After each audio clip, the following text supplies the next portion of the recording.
Today, we're talking with one of the great figures of the human rights movement in the last 3 decades. We're talking to Ken Roth, who until recently was the executive director of Human Rights Watch.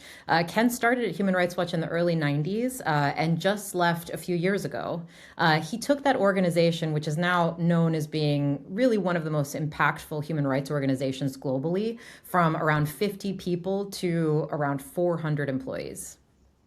One of the things that they do is they provide authoritative reports on human rights situations around the world. So I know when I read a Human Rights Watch report, I can be very confident that the facts in it are accurate, and it helps publicize all the human rights violations going on around the world. And I think many of us who have worked abroad have also had the experience of being in a country when a Human Rights Watch report was about to be released, and seeing sort of the reaction of the state and civil society and all of the things that were kind of put in motion by these reports. We thought it was really important to talk to Ken right at this moment because, as we've been saying, I think for the last however many episodes, it's an important moment for the international human rights system, one that sometimes feels stressful, I think, to say the least. And so it was good to talk to Ken because he has kind of an approach that I think can be maybe usefully stabilizing. Let's talk to Ken. Well, I'm Ken Roth. For nearly 3 decades, I was executive director of Human Rights Watch, and along with others, built it from a modest but decent organization into a global organization. And since then, I left about 3.5 years ago.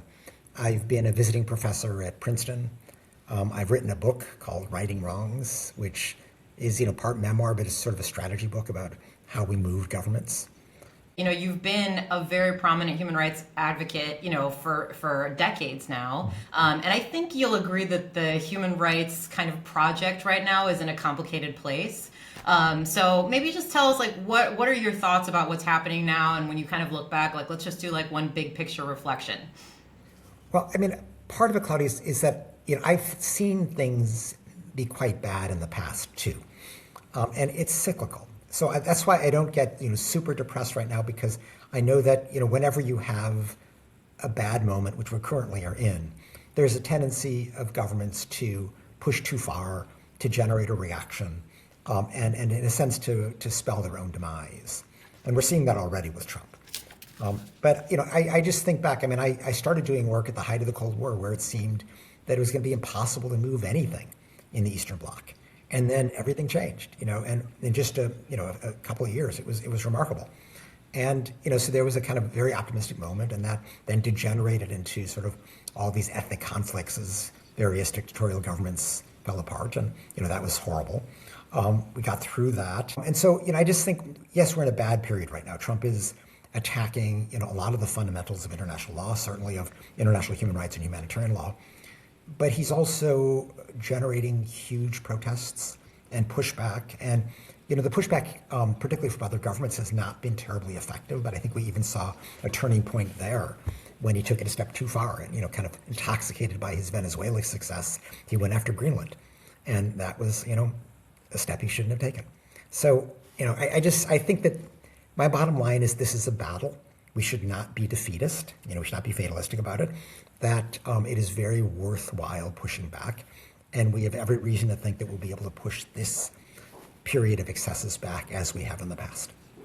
I do think that it's difficult to separate what's happening globally within the human rights infrastructure from what's happening in the U.S., but the U.S. is not the only thing that's going on that I think is making the Human Rights Project kind of a challenging space in terms of infrastructure. So can you just reflect a little bit about the outside of U.S. dynamics and how you see them?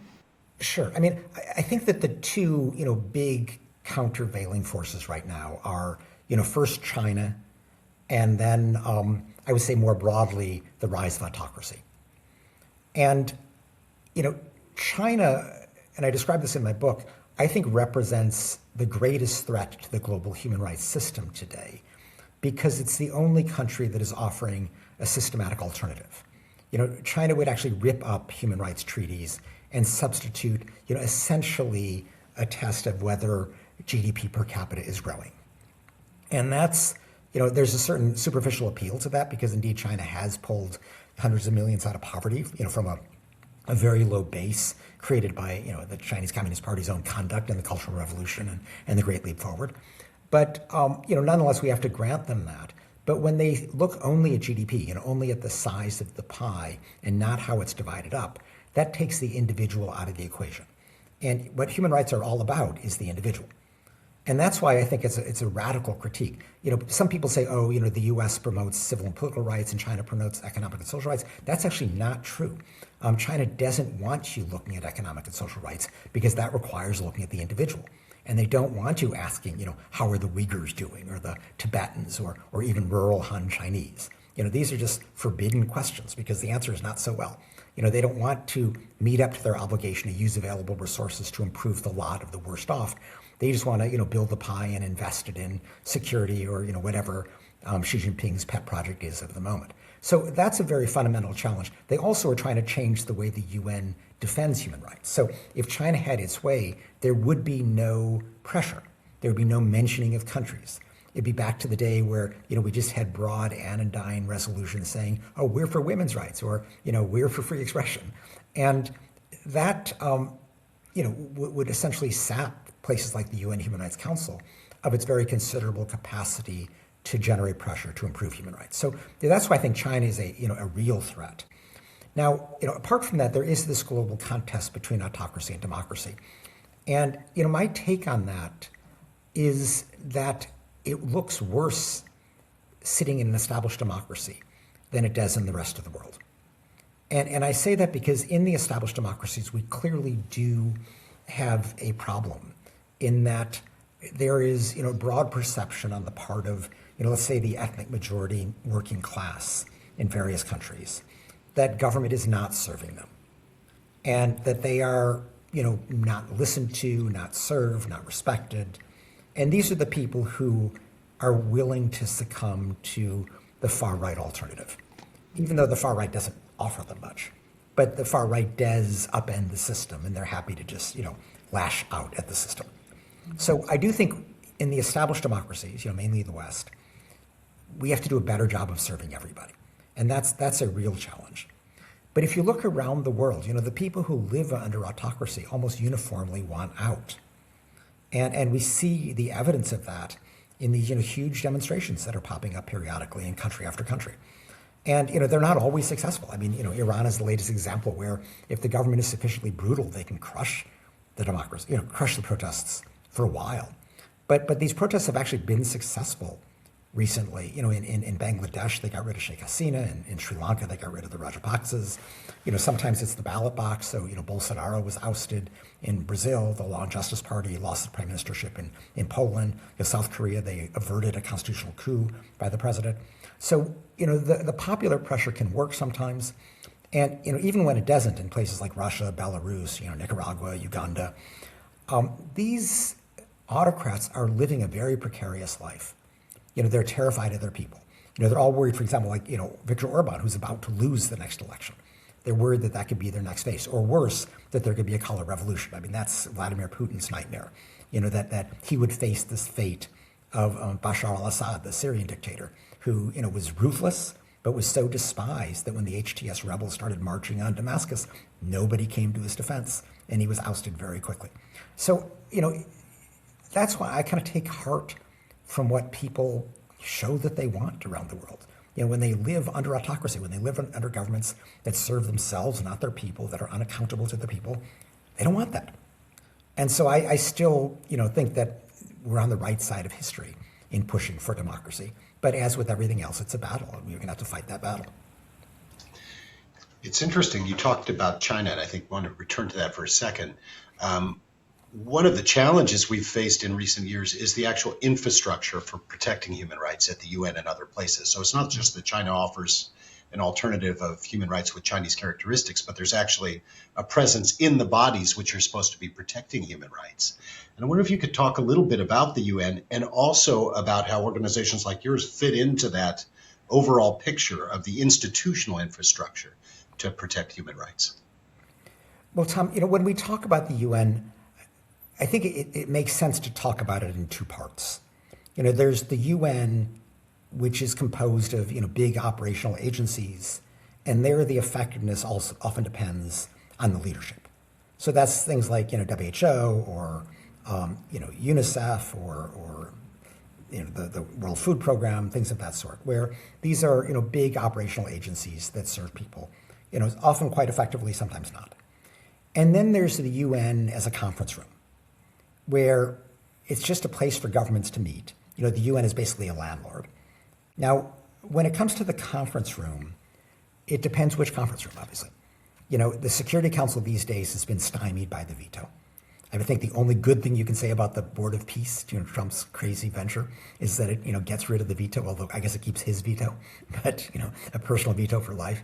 But but that's a problem. But if you look at the General Assembly, which periodically does act in places like Ukraine or Gaza, but more regularly the UN Human Rights Council, we get a lot done there. And the Human Rights Council, in many dire situations, acts to condemn, to establish investigative bodies, to report, to put pressure on the targets. And I described one case in the book where we were able to defeat a huge, pressure campaign from the Saudis and establish a monitoring mechanism of the Saudi-led coalition's bombing of Yemeni civilians beginning in 2017. And we kept that in place for 4 years. The Saudis finally got it reversed in the middle of COVID. And when it was reversed, civilian casualties immediately doubled. And it showed, that this scrutiny matters. The people do behave better when they're watched. And so, I take heart from examples like that. I think about China, after Michelle Bachelet, the prior UN High Commissioner for Human Rights, put out a very powerful report finding, possible crimes against humanity by Beijing against the Uyghurs, we then tried to put her report on the agenda of the UN Human Rights Council. And we lost by 2 votes. It was very close. But Xi Jinping himself was calling heads of state, urging governments to vote with him and not with us. And that showed how much it mattered. So this idea that, China doesn't care about shame, China's beyond stigmatization, that's just not true. They're terrified of being condemned by the international community, particularly the UN, because, they don't hold elections. They don't have that degree of legitimacy. They really thrive on international acceptance of their legitimacy so they can tell the folks back home, look at, everybody else accepts us, you should too. Never explicitly, but implicitly. So, we get a lot done at the Human Rights Council. Now, in terms of the leadership, we currently have pretty weak leadership. And and that's unfortunate. Both Antonio Guterres, who is, on his way out as Secretary General, and Volker Turk, the UN High Commissioner for Human Rights. And the best illustration of that is their treatment of the Uyghurs. Volker Turk has now been in his office for more than 3 years, and he has never once condemned Beijing's treatment of the Uyghurs. And it's very deliberate. I've questioned him on this directly. And he basically has a quiet diplomacy approach, which is pointless because he has nothing to withhold from the Chinese. It's just, they're thrilled to just relegate him to some back office in the foreign ministry and, talk quietly forever. But he will not criticize China for their treatment of the Beijing, right, of the Uyghurs.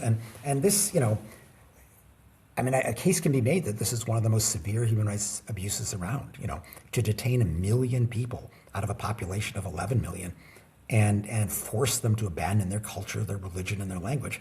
That's a big deal. And he has nothing to say. So that's, horrible. And Guterres is even worse. When Michelle Bachelet, Volker Turk's predecessor, put out her strong report, Guterres' response was to say, she's just an independent actor. She doesn't represent the UN.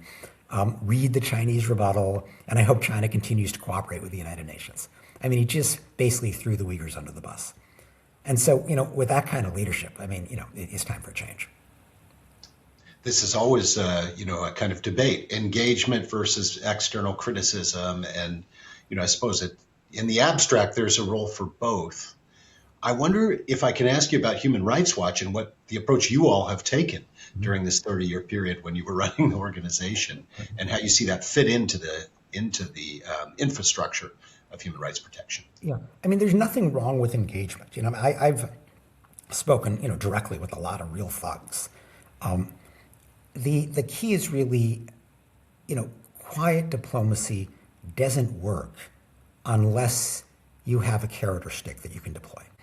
And they're going to keep doing that until the cost of that repression becomes too high. And so quiet diplomacy plays into their game. They can say, oh, we're engaging with the High Commissioner for Human Rights. We got everything under control, and nothing changes. And of course, Volker Turk, he doesn't have aid packages to offer. He can't raise tariffs. He can't do anything. All he has is his public voice and his ability to investigate and report, all of which he is abandoning in this quest for quiet diplomacy, which is, obviously just a cop-out, so he doesn't have to criticize a powerful government. So, if you're, the U.S. government and quietly say, please release this political prisoner or there will be consequences, that could matter, If you're Volker Turk going in there, it doesn't matter at all. Now, in terms of, how I would proceed, Human Rights Watch always had the stick of being able to go public. Human Rights Watch, I think, really kind of modeled and typified the sort of naming and shaming style of doing human rights work. And you just gave us an example of all the things that happen behind the scenes. So I understand that it's much more complicated than that. But I'm wondering if you see, well, I guess two-part questions. One is, during the time that you were the executive director of Human Rights Watch, was there an evolution in strategy that fit the times? And if that was the case, it would be good to hear a little bit about how you evolved the strategy, given how things were changing. But I think the end of my question is really about the information world we exist in now. Trump has made a lot of progress despite, some pretty, I think, fair and strong efforts to kind of clarify what's actually happening in the distinction between the representation and reality, and trying to highlight issues that were really bad for him. So I do think we are in a world where information just kind of is disseminated in a different way. And Human Rights Watch, it used to be the case that Human Rights Watch issued a report and it was dominated the press, right? Or at least the press that people like me read. And so I guess I'm asking, do you see a necessity for an evolution in strategies or something else that you think works better now? Or do you think it's really just the same thing, but just adapting to different forms of information dissemination? Well, Claudia, first, the Human Rights Watch has never done only shaming. That was one of the two key tools that we used. The other is that we would go to influential governments that purported to support human rights in their foreign policies, and we would try to enlist them. And it was that 1-2 punch. On the one hand, doing reputational damage to abusive governments. On the other hand, trying to deprive them things that they wanted from the international community, diplomatic or economic benefits. And that was how we would increase the cost of their repression. Now, the diplomatic work sometimes can be more important than the shaming. So, in the book I describe, how did we go after Viktor Orban for his attacks on immigrants? It wasn't by shaming him because he was proud of it, but it was by going to Brussels where they were not so proud of it. And they ended up conditioning Hungary's access to these huge subsidies on what they called respect for the rule of law. And that, they did the same thing with Poland, and it contributed to the change in government in Poland. It's now, I think, going to contribute to a change in government in Hungary as well. So, I tell another story where, we tried to stop Syria's and Russia's bombing of civilians in Idlib province in northwestern Syria. Now, Assad, the Syrian dictator, was completely beyond shaming. We couldn't just say, oh, you're bombing civilians. Everybody knew that. And so we had to put external pressure on him. This was, beginning in, say, 2017, 2018. We couldn't go to Washington because Trump, was in love with Putin. So we had to look elsewhere. Who else had influence over Putin? And we ended up using, enlisting Merkel, Macron, and Erdogan. And over really the course of a couple of years, meeting with them, having press conferences in their capitals, we persuaded them to push the issue with Putin. And it didn't immediately work, but ultimately it did work. And in March 2020, the bombing stopped. And it stopped completely for 3 years. It picked up a little bit, but Idlib is then where the HTS rebels came from that overthrew Assad. So it basically stopped definitively. And these are examples where it actually wasn't so much the shaming, it was the external pressure. So that's always been part of the equation. Now, in terms of your question, has the information environment changed? Completely, of course. It used to be that if you can get, articles in Washington Post or, New York Times or Le Monde or whatever, that was enough. Obviously, those are still important, but you need to, work on social media. You need to work on podcasts. There are lots of different things out there. I think Human Rights Watch has adapted to that. I still, have a lot of faith in the power of kind of respected institutions that have a reputation for trying to objectively portray what's happening. And I still think, not everybody, obviously, but a significant portion of, say, the movable middle does look to those institutions. And, I take some heart from the fact that, people like Vladimir Putin or Xi Jinping, who have these huge disinformation apparati at their disposal, don't trust them. They also censor. They know that it's not enough to send out all this garbage into the, information environment, because enough people in Russia or China are going to get at the truth. They need to censor access to that. So I think that, even in the belly of the beast, it shows the power of information to still move governments. I've been in a lot of spaces lately where high-level UN officials, their diagnosis of part of the problem with the U.S. is that the U.S. has never done, or human rights advocates in the U.S. have never done a very good job of really socializing human rights domestically, and really any attachment to the international system is something that Americans would care about, and that's why it's been so easy for the Trump administration to pull away from all of these things, because there's actually no sort of population commitment in a way that you might find a little bit more in Latin America, a little bit more in Europe. What are your thoughts about that? Do you think that's accurate in any way? Well, let me divide your question into two parts, because, one about the standards, second about the institutions. On the standards, it's true that, what most Americans refer to constitutional rights or civil rights, if you say human rights, they think about other countries. I don't think that matters, in the sense that, it's not the treaties that are the power of the human rights movement. It's the concepts, the fact that that's what's codified in the treaties reflect what people want in their lives, the basic freedoms and duties and so forth. And so, that Americans use a different terminology doesn't change the fact that they actually value these rights, and I don't think there's any lack of socialization there at all. People realize that when the government is censoring somebody or throwing them in jail arbitrarily or torturing them, or executing them in the streets of Minneapolis, that's wrong. You don't need a treaty to tell them that.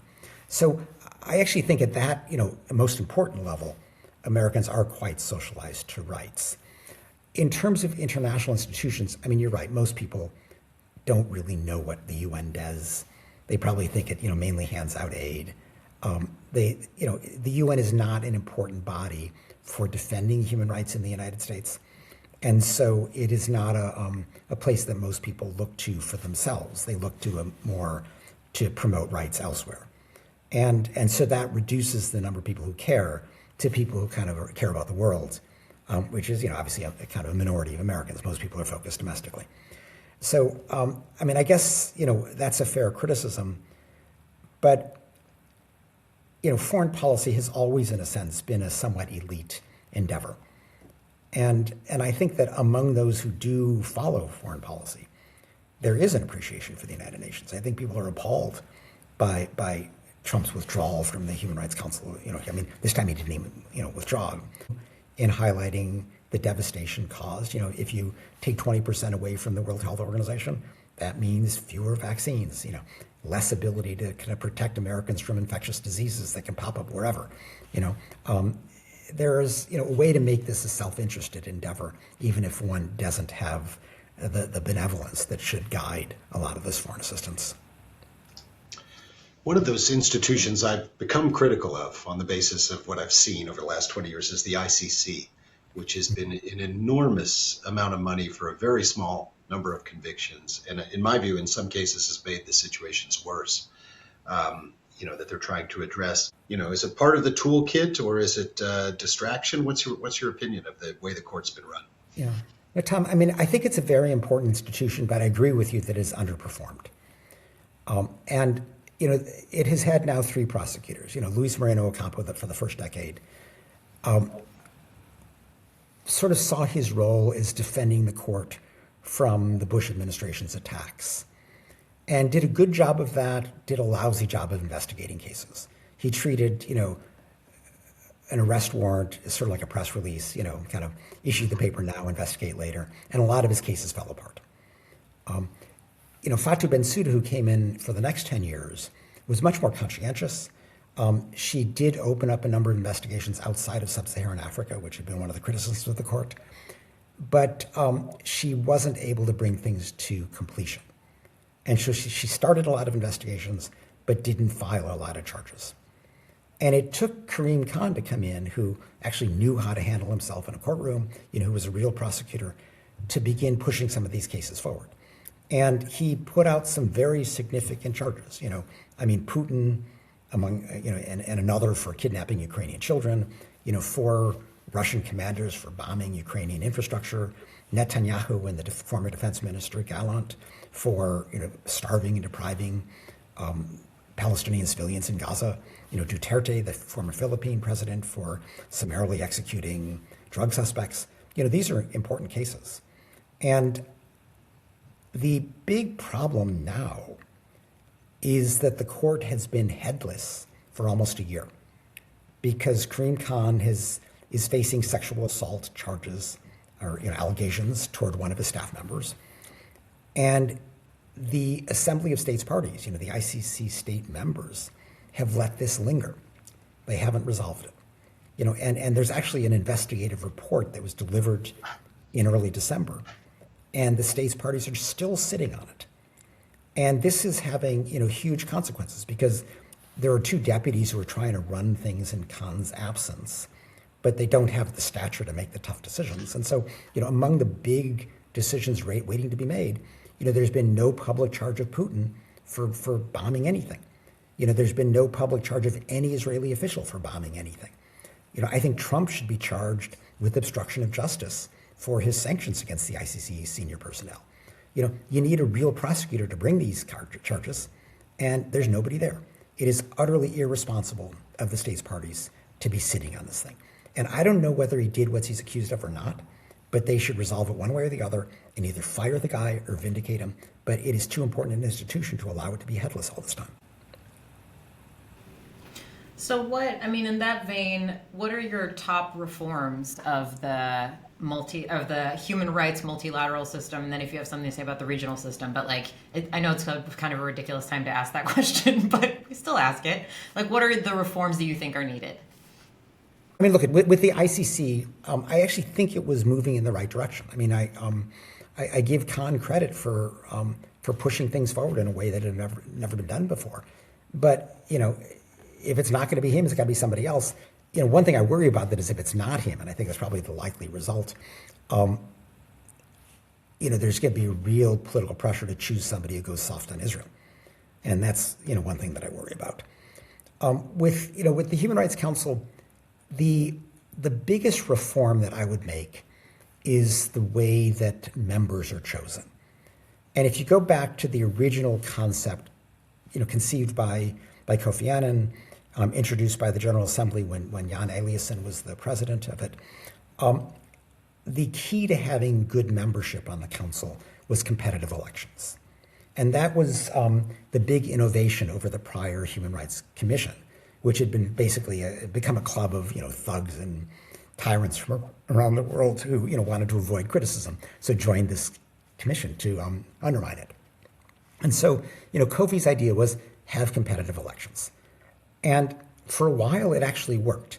And every year, my colleagues and I at Human Rights Watch would choose the most inappropriate candidate, and we would attack them and either defeat them or get them to withdraw. And so still some bad actors got on, but we singled out the worst every year and got rid of them. And that's how it was supposed to work.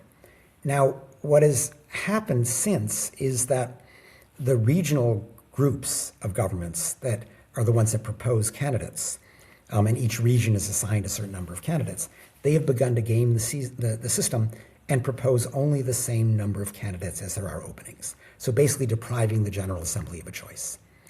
And that's how you get, Eritrea, on the Human Rights Council. When there is a choice, we get rid of people. We've defeated Saudi Arabia because the Asia Pacific group put forward, 5 candidates for 4 slots. It just takes one extra, to be able to get rid of the worst. But a lot of times there's no choice at all, and that undermines the council. Then you have, it's just the usual backroom deals and governments that are very committed to undermining human rights get to join the council. So I think that would make a huge difference in the council's effectiveness. And you've had this amazing career, and continue, of course, to have an amazing career, building up an organization, being a major voice for human rights. I wonder if you have any advice for young people who are seeking to have such an impact in our deeply broken world today. And a lot of people ask me, like, so how can I work at Human Rights Watch? And what I tell them is, there are lots of smart lawyers and smart graduates of different programs, and you have to look different. And the way to look different is to get out of the West, to go, once you graduate or during your summers or whatever, find a way to go live in a country with serious human rights problems, a place where you might want to work. Learn the language and show that you can operate there. And it often will require taking a job that's not ideal. Maybe you have to take a humanitarian job or a development job or something. Maybe you can get a grant, but use your presence there to show that you can do analytic work, that you can write, that you can really help people understand what's happening in that country. And if you do that, you automatically look different from everybody else who has, a great JD coming out of Yale or Chicago. But it takes something like that to look a little bit different. So Claudia, what did you think of that conversation? It's really interesting to talk to Ken because, when I'm listening to him, he's sort of eternally optimistic, I would say, in a certain way.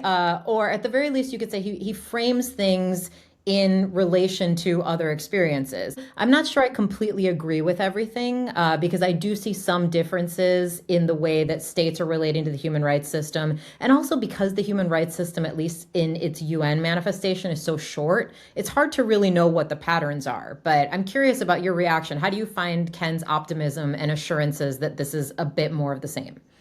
Well, I'm an optimistic person too, so I appreciate his reminder that these things are cyclical. But I think one of the themes that we've been exploring in recent weeks is the role of institutions. And on that front, the human rights system you're really receiving body blows from many governments. And there, I'm not sure I share his optimism. Ultimately, though, it does remind us that for human rights to be effectively enforced, it's going to require civil society, it's going to require pressure from populations to protect and to think that the rights of people who they've never met in countries far, far away, who they may have nothing in common with, are still worth defending. That's a critical idea, and it has to be reinforced within society. Yeah. And Human Rights Watch has played a really important role in creating that very dynamic, especially within the US. It's hard for me to know how much Human Rights Watch reports would have been impactful domestically within other countries. But certainly in the United States, I think having reports that were produced by a US-based organization that were so rigorous and thoughtful, and also, as Ken said, connected to the advocacy that was taking place outside of the sort of borders of the report, I think that has really changed how at least a certain group of people within the United States think about their obligations to individuals abroad. I will say that, I was just reading Philip Alston's article, I think it's from 2017, on populism and human rights. And this is during the first Trump administration. And he, of course, anticipates a lot of the things that have happened now, which is that states are going to try to undermine the international human rights system for their own ends. And I think that, one of the things that I was thinking about in relation to our conversation with Ken is that we have, I think, relied on this kind of stability that the U.S. offered to the international human rights system, not on its own, Western Europe and other countries as well. But everybody sort of accepted it, even though they knew that it was not the way things are supposed to be. The international human rights system, to be truly global, can't have one country that's, responsible for 20% of the funds that go to human rights and actually sort of like create barriers and walls to make sure that certain things can't be undone. That's not a way for the system to work permanently. But I do think that everyone just sort of accepted it because it was working in our favor. And now that it's not working in our favor, it feels really dangerous. And I do wonder what whether or not Ken is willing to move towards a world where you really do have Russia and China and all these other countries being equal actors in creating what international human rights will look like.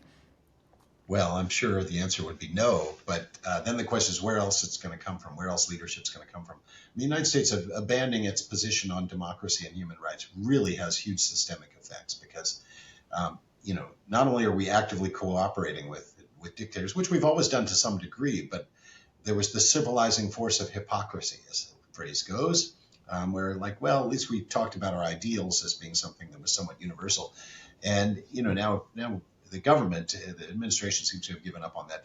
That provides so much space for other actors to fill it. And so if the United States is not going to be articulating and a vocal defender of human rights, we are going to get human rights with Chinese characteristics and those kind of alternative frameworks that fill in the institutional space. So it's very disturbing.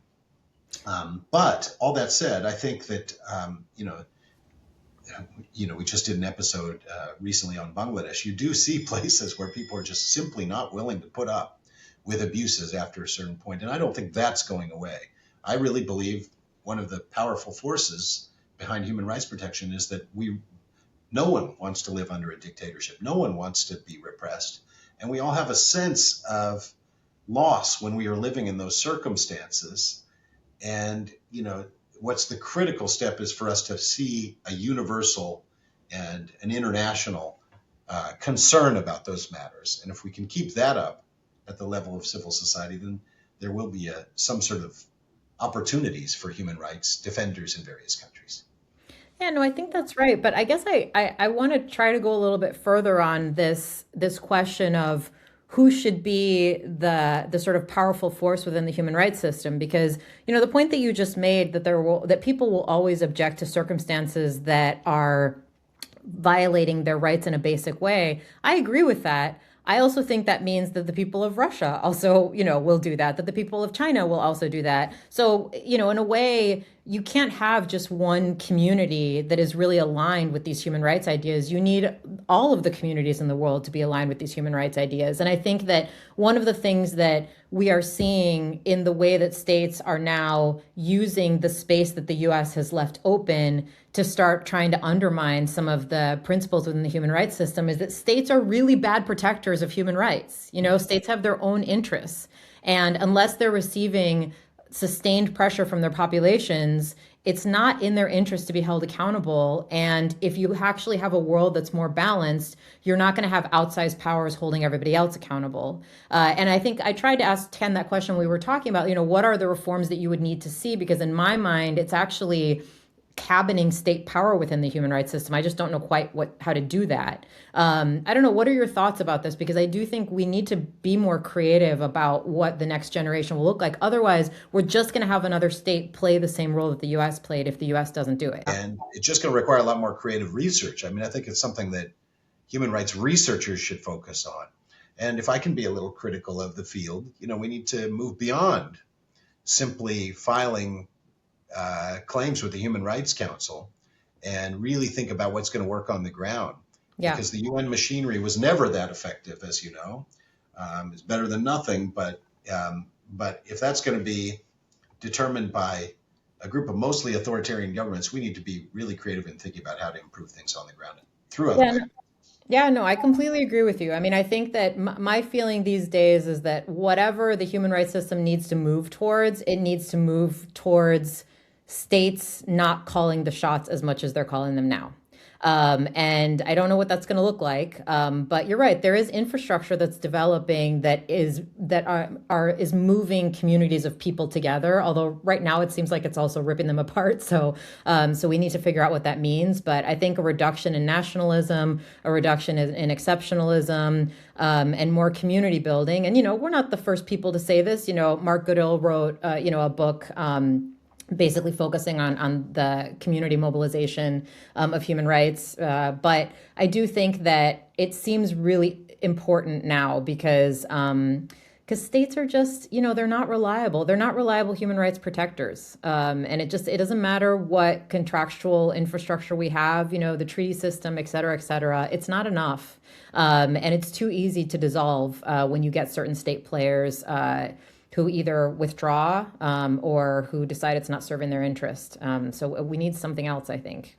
I agree. Well, Ken Roth, a long time ago was a young person, and he had his idea, and he was very successful. And maybe one of the young people listening today will have some creative ideas for how to do that in the next generation with all the new Yeah. technology.